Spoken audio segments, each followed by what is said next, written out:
Hello everyone, welcome to EduTales.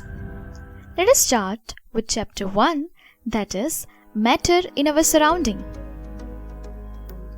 You might have fought with your sibling for space to put your clothes in wardrobe, or you might have come across a situation where you were not able to find a desk for you in the classroom. Have you ever thought why this happens? The answer to this is matter. So, what is matter? Anything which occupies space and has mass is called matter. Your clothes, your phone, papers, pins, and this whole universe is made up of matter. In the ancient Indian mythology, the universe is believed to be made up of 5 basic elements. That is, earth, dharti, fire, agni, water, jal, sky, akash, air, vayu. But in modern day, it is believed that matter is made up of tiny particles. These tiny particles have certain common characteristics, and they are: first, all matter comprises of small particles. Second, these particles have space between them. Third, they are in continuous motion. Fourth, the particles attract each other. Let us start to understand each characteristics one by one with examples.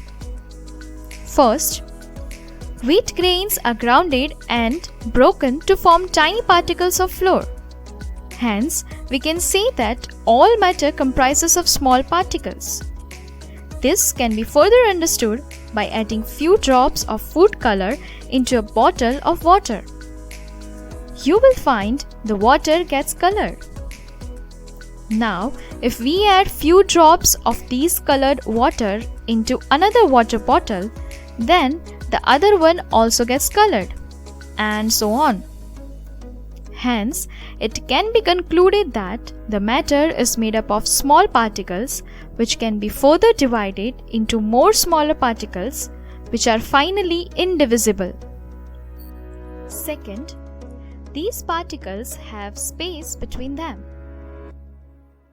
You can always stuff more clothes into the closet even if your sibling says it's full. This can be further understood by performing an experiment. Try to dissolve salt or sugar in water.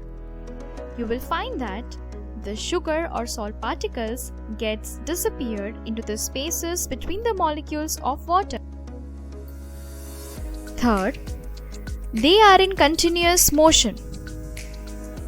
When we burn an incense stick in one corner of a room, its fragrance spreads in the whole room quickly.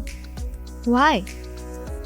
The particles of gases produced by the burning of incense stick move rapidly in all directions, mix with the moving particles of air in the room, and reach every part of the room, and this smell reach our nose with air.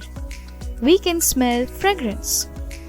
Hence, we can conclude that the particles of matter are constantly moving or are in motion.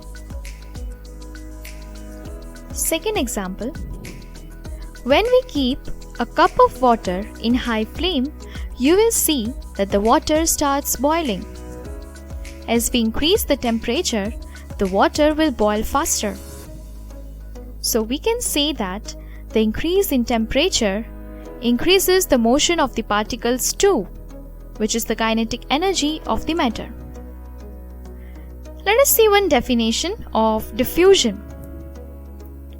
When a few crystals of copper sulfate are placed at the bottom of a beaker containing water, then water in the whole beaker turns blue slowly.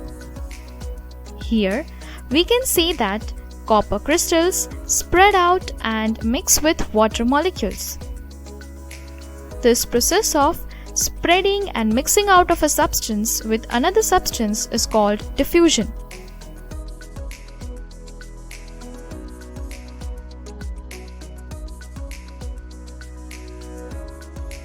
Fourth, property, the particles of matter attract each other. There is certain force of attraction between the particles of matter, which binds them together. This force is maximum in solid and minimum in gaseous. Example, ice cube. If we keep ice cube in a certain vessel, it will not lose its shape because of stronger forces of attraction. As soon as it turns into water, it will take the shape of vessel because now forces of attraction will be lesser among particles. We can move our hand through air very easily because the force of attraction between the particles of air is very small. That's all for today. Please make sure to share, like and subscribe our videos. Comments and suggestions are always welcome. Thank you.